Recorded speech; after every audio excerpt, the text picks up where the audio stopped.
But story and illustration by Tim Hamilton. Eddie lived with his dad and their dog, Phil, in Halibut Bay, where hats were hard to come by and people had cold heads.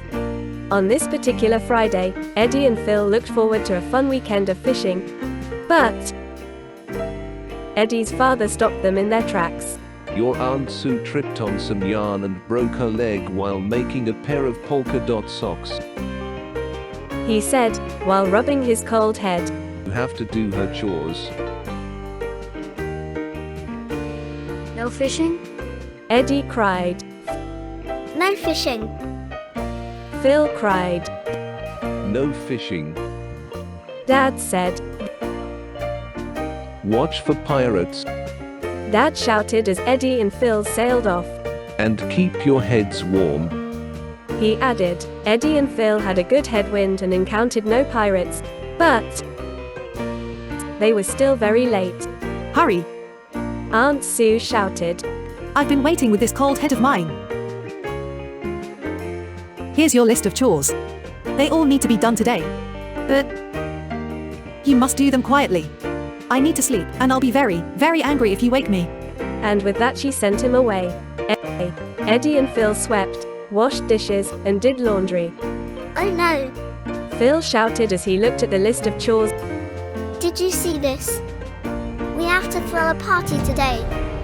And not just any party, but a pirate birthday party for Aunt Sue's friend Captain Mugbeard. It says we need to get him a good present or he'll be furious. A pirate birthday party? Eddie said. I've never been to a pirate birthday party. What do we need? Same as any birthday party. Phil said. Cake, ice cream, and at least one balloon. So they made a cake and thought about what to give Captain Rugbeard for a present.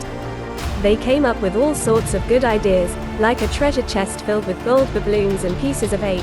But the only things they could find in the house were socks that Aunt Sue had made. And Phil and Eddie didn't think those socks were the kind a pirate would like. Normally, I'd say get him something else.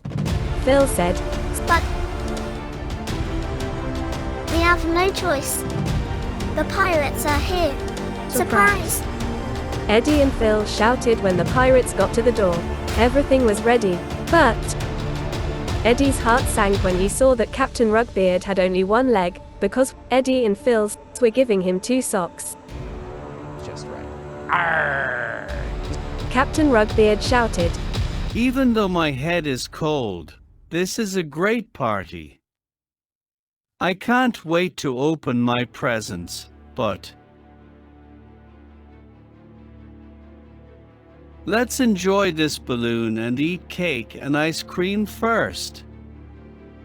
As the pirates gave Rugbeard his presents, Eddie was horrified to see what they were: termite repellent, wood polish, all presents for Rugbeard's wooden leg.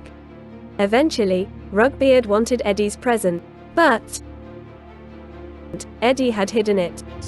I don't know where it is. Eddie said. I must have lost it. Eddie was feeling hopeful, but a smelly pirate named Stinky Joe found the present behind a chair. Arr! How nicely wrapped. Rugbeard said. I'd hate to tear this lovely paper. But he did. Rugbeard looked confused. What are these? He asked. They look like a pair of socks. Rugbeard was about to get very, very angry. But just then a cold breeze blew through the window, giving Eddie's head a chill and his brain an idea. They look like socks. Eddie said. But they're actually a matching hat and sock set. Captain Rugbeard mumbled and grumbled as he tried on the hat and sock. Arr! He shouted. My head is warm. Yo ho ho! And so things seemed to be okay, but Captain Rugbeard's shouts woke Aunt Sue, and true to her word, she was very, very angry until the other pirates wanted matching hat and sock sets and gave Aunt Sue many gold doubloons and pieces of 8. You may think that is the end of the story, but everyone in Halibut Bay heard about Aunt Sue's matching hat and sock sets. So now all the citizens of Halibut Bay have warm heads, but everyone has one cold foot.